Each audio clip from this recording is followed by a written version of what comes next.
नमस्कार, मी विजय नाटकर नाटकर टीव्ही मध्ये तुमचं स्वागत आहे। आणि आज आपण जाणून घेऊया अपराजिता म्हणजेच गोकर्ण या वेलीचे औषधी फायदे। तुमच्या बागेमध्येही ही वेल फुललेली असेल या निळ्या रंगाच्या फुलांची, तर ही गोकर्ण जी असते ही वात, पित्त आणि कफ या तिन्ही दोषांना संतुलित ठेवण्याचं काम करते।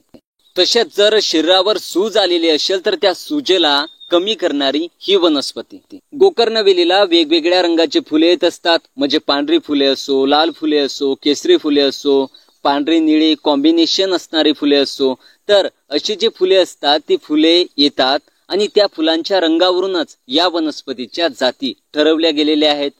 म्हणजेच पांढरी फुले असेल तर पांढरी गोकर्ण, निळी फुले असेल तर निळी गोकर्ण या प्रकारे। तुम्हाला जर मायग्रेनचा म्हणजे अर्ध डोकेदुखीचा त्रास असेल तर त्यावेळी या कोवळ्या शेंगांना कुटून जो रस निघेल तो दोन्ही नाकपुड्यांमध्ये एक एक थेंब टाकायचा। असे केल्याने तुमच्या मायग्रेनचा म्हणजे अर्ध डोकेदुखीचा त्रास नक्की दूर होईल। तुम्हाला जर खोकला आला आणि बाजारातील औषधांनी सुद्धा तुमचा खोकला जात नसेल तर त्यावेळी तुम्ही या वनस्पतीच्या मुळा घ्यायच्या, त्यामध्ये 1, 2, 3 असे दाणे काळी मिरीची टाकायचे आणि तुळशीचे काही पाने म्हणजे 5-7 असे पाने टाकायचे आणि त्याचा एक काढा तयार करायचा आणि तो काढा तुम्ही प्यायचा आहे। याने तुमचा खोकलाही दूर होईल आणि ताप सुद्धा दूर होईल। शिवाय या वनस्पतीचे जर मूळ तुम्ही लाल धाग्यामध्ये जर बांधले आपल्या गळ्यामध्ये तर तुमची कावीळ सुद्धा दूर होते, तुमचे ताप सुद्धा दूर होते, तुमचे डोकेदुखी सुद्धा दूर होते।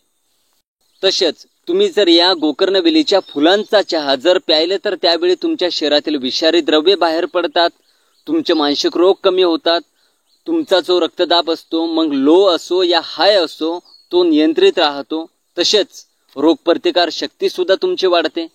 म्हणून या गोकर्ण वेलीच्या फुलांचा चहा प्यायलाच पाहिजे। तुम्हाला जर मनापासून हा व्हिडिओ आवडला असेल तर नक्की लाईक करा, कमेंट करा आणि इतरांना शेअर करा आणि आपल्या लाडक्या चॅनलला सबस्क्राइब करायला विसरू नका। धन्यवाद।